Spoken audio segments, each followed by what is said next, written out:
that Houston match, and you guys kind of looked at the tape there. What stood out, and what can you take forward into these final few games? The resilience was there, but I think it's always been there. We've always fought really hard all the way to the very end, even when we somehow found ways to lose. I feel like that was one of the games we found a way to win. It's hard to explain, but obviously we get a bit unlucky with the first goal. We clear our lines, and then a shot that kind of goes off frame goes perfectly to one of their guys, and here we are again finding ourselves with an opponent creating their own luck and us not getting the luck. And then I feel like we flipped that in the second half a little bit, and that created our own luck, and not in our defensive half but up front, and that was very nice to see. I think I'm a firm believer in that. You have to make things happen, and I think we showed that a little bit, and that was nice. We got rewarded for it. Jordan said yesterday that you guys are treating every game remaining like it's its own final. Do you see that as well, and how does that manifest itself in terms of messaging and stuff from the leaders? You have to. I mean, at this point, we're almost mathematically there, right? So it's again, you don't want to be part of the first team to not make the playoffs in the Sounders, and I don't say that lightly. And we're finding ourselves very close to, unfortunately, making that history, and I certainly don't want to be part of it. And we try to convey that message to players who haven't been here long enough or who are young and don't understand the history of it. But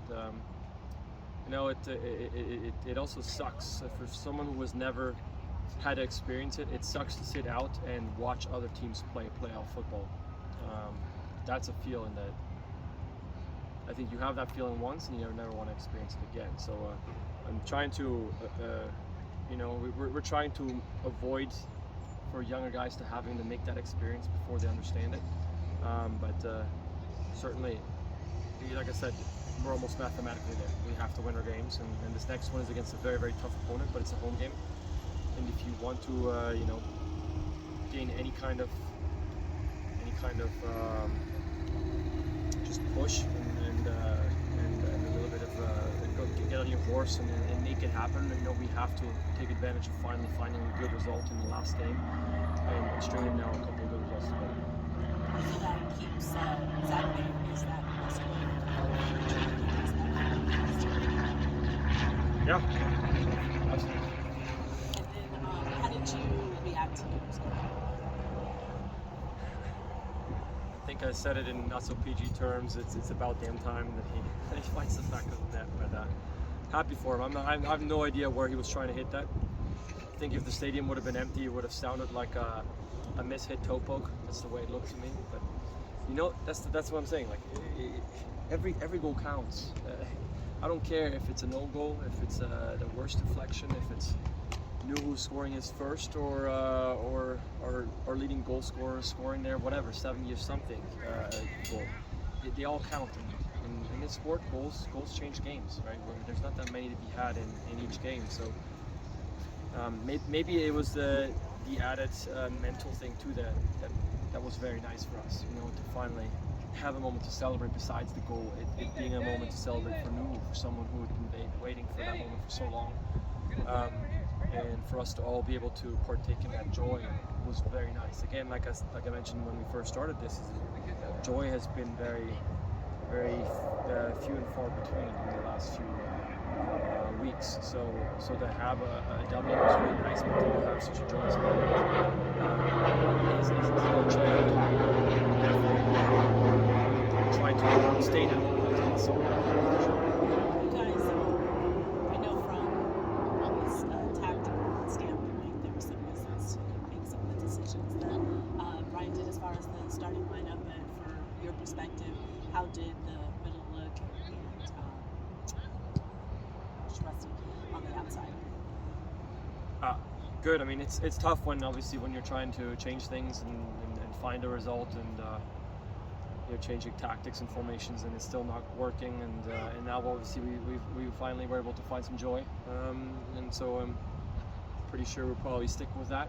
I don't know what we're going to do, if there's maybe some last minute tweaking there, but the guys that we moved into places, everybody's always willing.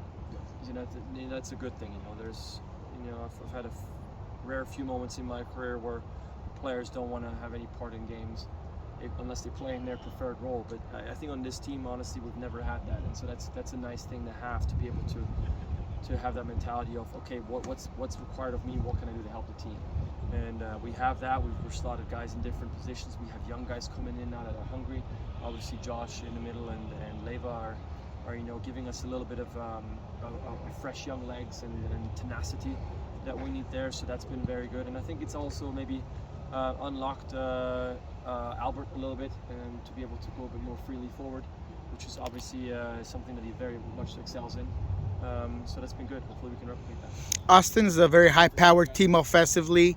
They collectively score a lot of goals from different positions. How do you minimize that, and what does Seattle have to do defensively to hold them back? I mean, obviously they have a lot of attacking weapons, and I think as much as Juicy has scored, they've shared a lot of their goal scoring and their assist making. So I think that's a difficult team to play against, because you want to be able to focus on the guys that are the killer dudes that put the ball in the back of the net.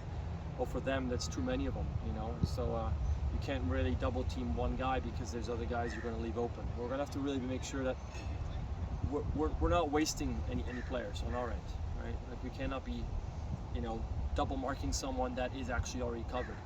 We need to make sure that we're taking care of everybody on that squad.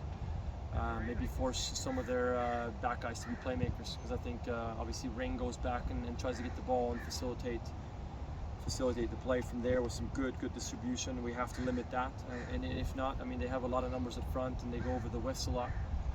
They stretch the whiffs quite well, so we're aware of those things, but can we make it as difficult as possible for them, and then, like I said, really maximize our numbers and make sure we put them in the best places to defend everybody.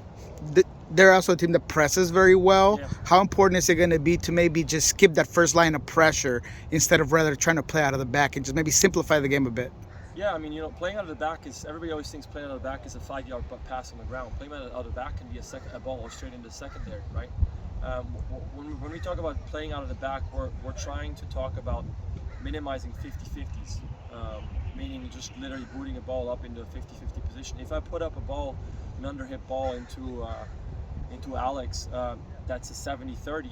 I'd argue that's playing out of the back too, right? Because we know exactly that Alex is going to have to come to the ball. We need to have someone underneath him to bounce the ball back to. So, especially in the shape that they're going to play, most likely a 4-2-4, there's going to be space in that secondary on the width, and we'll have to see how we can exploit however they adjust to us. But we certainly don't want to go and launch every possession into 50-50. Playing out of the back, whether that means going first or secondary, or even all the way to a Jordan or Raul, is what we're going to be looking at. In your opinion, what's the key to just handling this home game and getting some momentum for just, you know, the rest of the season?